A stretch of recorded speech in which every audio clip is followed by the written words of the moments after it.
Salam, saudara-saudara, senang sekali kita bisa berjumpa kembali dalam Renungan Satelit 125 menit bersama saya Pendeta Ferdinand Tamuna. Mari kita siapkan hati kita, minta pertolongan Tuhan agar Tuhan memberikan kita kekuatan dan hikmat untuk memahami dan melakukan firman Tuhan. Kita berdoa. Bapa di dalam sorga, terima kasih hari ini kami boleh membuka hati kami untuk kebenaran firman Tuhan. Dan biarlah Roh-Mu yang kudus dan kuasa-Mu bekerja dalam kami, sehingga kami dapat memahami dan melakukan firman-Mu. Urapi dan berkati kami semua, baik hamba-Mu yang menyampaikan dan semua pendengar. Di dalam nama Tuhan Yesus Kristus kami berdoa. Haleluya. Amin. Saudara-saudara, hari ini judul renungan kita, Jadi Hakim yang Benar. Mari kita sebagai orang percaya menjadi seorang hakim yang benar terhadap saudara-saudara kita. Firman Tuhan saya akan bacakan dari kitab Injil Lukas pasal yang ke-6 ayat 37 dan juga kita akan bahas ayat 38. Demikian firman Tuhan. Janganlah kamu menghakimi, maka kamu pun tidak akan dihakimi. Dan janganlah kamu menghukum, maka kamu pun tidak akan dihukum. Ampunilah dan kamu akan diampuni. Berilah dan kamu akan diberi. Suatu takaran yang baik, yang dipadatkan, yang digoncang, dan yang tumpah keluar akan dicurahkan ke dalam ribaanmu. Sebab ukuran yang kamu pakai untuk mengukur akan diukurkan kepadamu. Haleluya.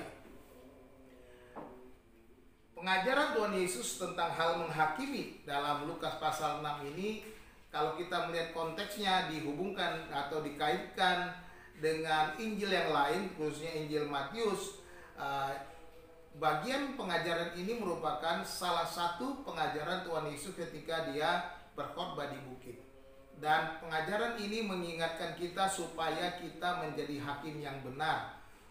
Saudara-saudara, setiap kita tentunya bisa menilai orang dan memberi pendapat tentang orang, tetapi jadilah hakim yang benar. Nah, mari kita belajar dalam ayat 37 ini ada 3 hal yang Yesus ajarkan kepada kita. Yang pertama, dia mengajarkan agar kita jangan menghakimi, sebagaimana dikatakan, janganlah kamu menghakimi, maka kamu pun tidak akan dihakimi. Yesus mengingatkan, jika engkau tidak ingin dihakimi, jangan menghakimi. Dan ini berarti kata jangan menghakimi, artinya janganlah kita menilai orang lain atau saudara kita dengan prasangka-prasangka buruk, dengan pikiran-pikiran kita yang menganggapnya buruk. Tetapi marilah kita menilai seseorang berdasarkan kebenaran-kebenaran, berdasarkan ajaran firman Tuhan. Dengan demikian kita akan mendapatkan juga penghakiman yang sama dengan diri kita. Maka kita akan dihakimi menurut nilai-nilai kebenaran. Nah, saudara, yang kedua dikatakan jangan menghukum. Dikatakan selanjutnya, dan janganlah kamu menghukum, maka kamu pun tidak akan dihukum. Menghukum artinya kita menjatuhkan hukuman atau vonis dengan tentunya dengan perasaan yang tidak suka kepada seseorang, perasaan benci, perasaan iri dan lain sebagainya. Kita menghukumnya, padahal hal itu belum tentu menjadi kebenaran yang harusnya kita sampaikan. Oleh sebab itu jangan kita menghukum, karena kalau kita menghukum maka kita juga akan dihukum. Dan yang ketiga, Yesus mengingatkan satu hal.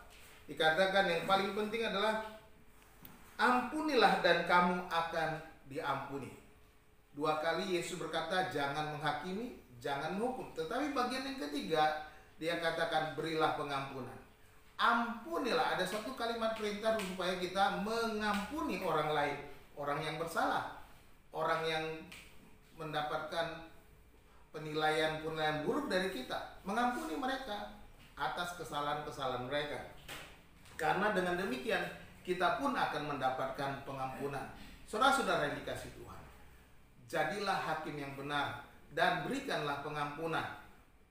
Kalau kita melihat di sini, menghakimi berarti kita menilai, kemudian menghukum berarti menjatuhkan vonis. Tetapi bagian akhir yang paling utama, yang paling penting adalah pengampunan, anugerah, grasi. Di mana kita pun sudah menerima anugerah dari Tuhan, yaitu pengampunan atas dosa-dosa kita.